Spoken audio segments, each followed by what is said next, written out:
Hey everybody, it's Dan back with a vengeance for another video. If you watch this all the way through, you will never have a train wreck for a laning stage ever again. We're going to highlight 10 different strategies, moves, and approaches in order to accomplish this. Put on your swimsuit because we're diving right in.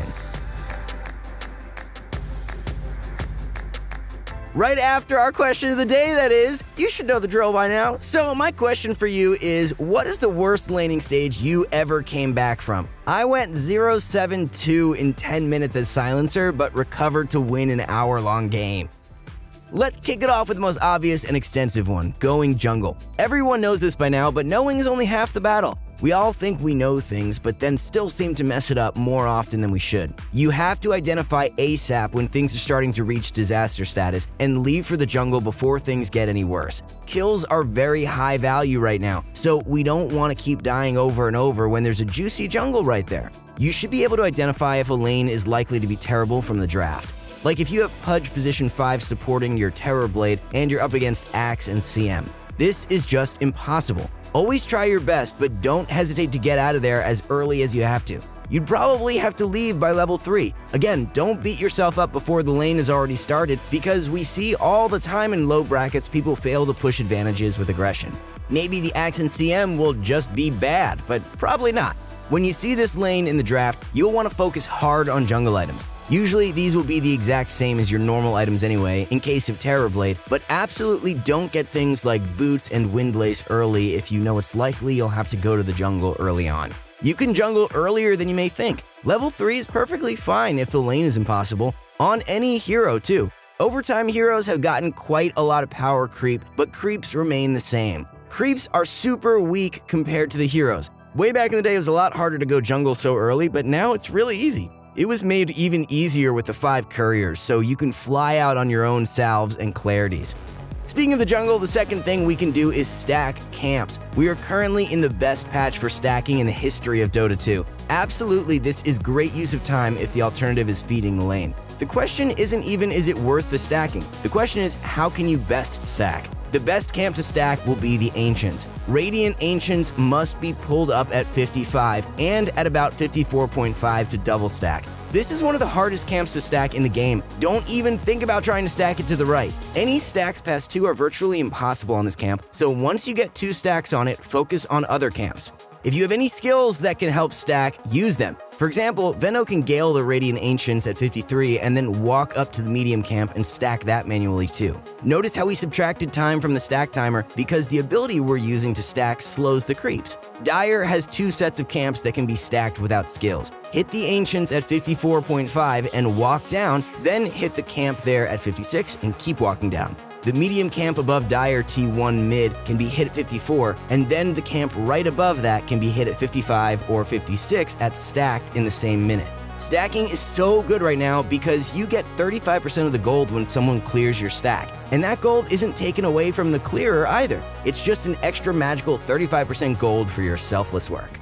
Number 3, securing runes. Runes spawn at minutes 4, 5, 6, 8, and so on. Hopefully our lane hasn't become a total disaster before 4 minutes, but hey, if that did happen, then it's okay. Just use one of the other strats in the meantime. Bounties at 5 minutes are 50 gold times 5 heroes. That's 250 gold. And if you don't take it, that means you're letting your opponent take it, so every bounty is a massive 500 gold swing. Secure 2 bounties and that's a 1,000 gold swing, especially if you can secure the ones on your enemy's side that normally they would get instead.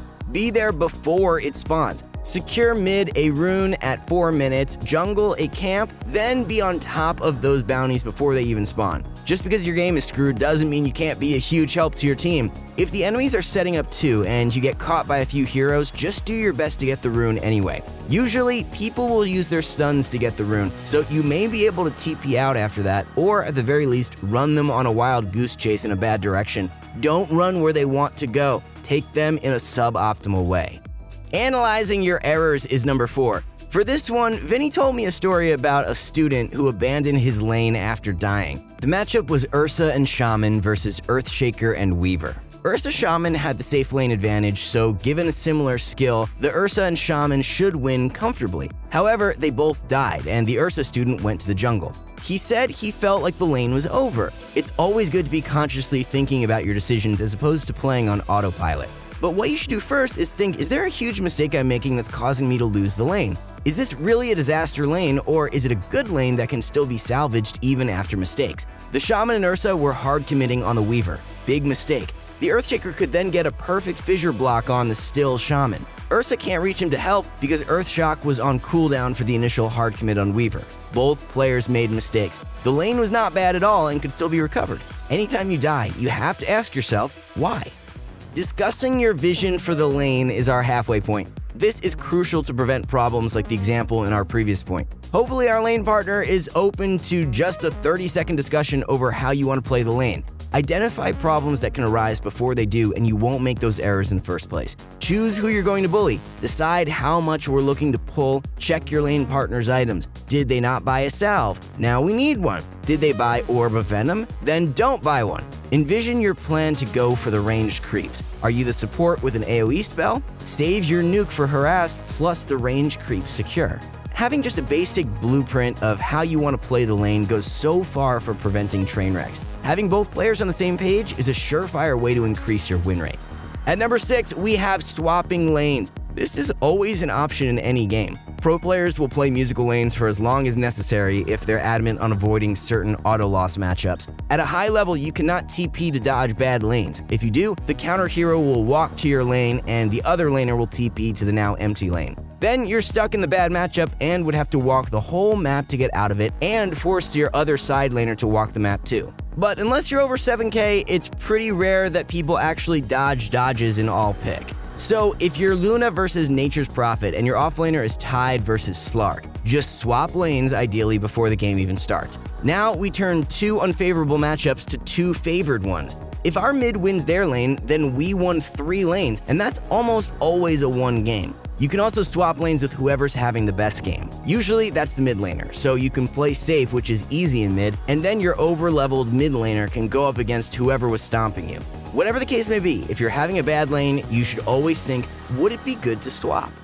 Next up is hiding in the trees. This is only for solo heroes. So, like if you have no support or your lane has gone so bad that your lane partner has left entirely. Get a quelling blade if you don't have one already and cut a path in the trees. It's imperative they don't see you enter the trees in the first place or the support will go find you. Sentry the entrance of your lane to make sure there's no ward and then just hide in the trees. Press Alt when moused over your XP bubble and play at the very edge of that radius. This strategy has become way more viable ever since they buffed denied XP back up to 50%. So you'll level up at half speed assuming the opponent denies every single creep, and guess what? Maybe they won't even deny every creep if they assume you aren't there. Denies don't have any reward for the denier anymore, so some people are sloppy about it and you might get even more XP than you could have ever hoped for. The downside to this is the support will be free to pull. If possible, you can place a sentry to block a spawn or two. If your core is hiding in the trees, then of course you as a support would want to go gank. At least 95% of the time when one of your lanes is getting destroyed, the best thing you can do is let them get stomped.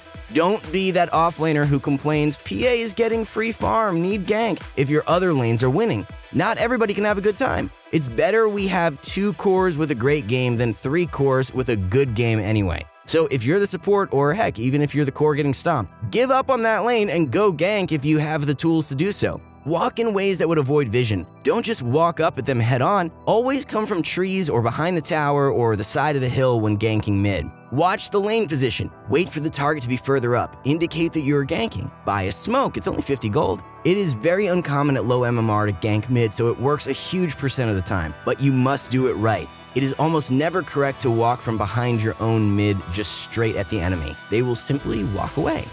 Almost done. Another option is to snipe couriers. Some heroes are better than others at this, but it's a viable move for anyone. Ever since there have been 5 couriers in the game, crow kills have reached extremely high priority. Killing a level 4 hero's courier yields 40 gold to everyone on your team, which is a total of 200. That bounty increases by 5 for every hero level with a base of 25. Early game, a ranged hero will virtually always need exactly 2 hits to kill a courier, and a melee hero will usually need 2, but can sometimes need only 1 because the flying courier takes 50% more damage from melee attacks and has 100 HP at level 4. By the way, the courier upgrades to flying at level 4. take a ward and place it behind a tier 2 and jungle deep on the enemy side of the map. If you can get it before it reaches the hero, that's amazing because you've prevented them from getting their items. If you can't reach it, don't reveal your position and wait until it heads back. And last but not at all least, we can mess with waves. So this used to be very commonplace and abusable. At the top MMRs, we saw this almost every game. Supports running in circles to get waves to clump up and eventually sending a quad wave the way of their offlaner. Axes and bristles that never went to the lane. Our own Jenkins said if you have even a slightly bad matchup, you may as well do this. Thankfully, just as we predicted, Ice Frog nerfed this hard a few patches ago. It was very unintuitive, uninteractive, and annoying for anyone other than the beneficiary. Now, waves can't be aggroed until 5 minutes, unless they are within 1500 range of a tier 1 tower. There's the key word. Now, to mess with waves, you need to be between T1 and T2 and closer to the T1 than the T2. Then you're free to get the aggro, and from there, you're going to want to walk towards the enemy T2 and then down, assuming you are on Radiant, since you know if you go another way, you're surely going to get killed by the T1 or the enemy heroes. It's way less good than before and highly risky, but if the wave is pushed up and you see both enemies, then someone is safe to go and aggro the wave. From there, you'll want to take it to between your own T1 and T2 into one of your creep waves. Boom! A wave safe to farm even after they almost completely removed creep cutting. Thanks for your attention, everyone. We will see you again very soon with all new content. Remember, you can affect what we make, so if there's something that you're dying to see, please let us know. Like, subscribe, and hit the bell to help us help the Dota community. Have a great day, and stay pro.